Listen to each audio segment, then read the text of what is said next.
செம்பூவே பூவே உன் மேகம் நான் வந்தால் ஒரு வழியுண்டோ சாய்ந்தாடும்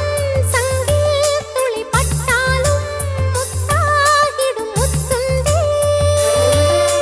படை கொண்டு நடக்கும் மன்மத சிலையோ மன்னவன் விரல்கள் பல்லவன் மொழியோ இமைகள் உதடுகள் ஆகுமோ வெட்கத்தின் விடுமுறை ஆயுளின் வரைதானோ செம்பூவே பூவே உன் மேகம் நான் வந்தால் ஒரு வழியுண்டோ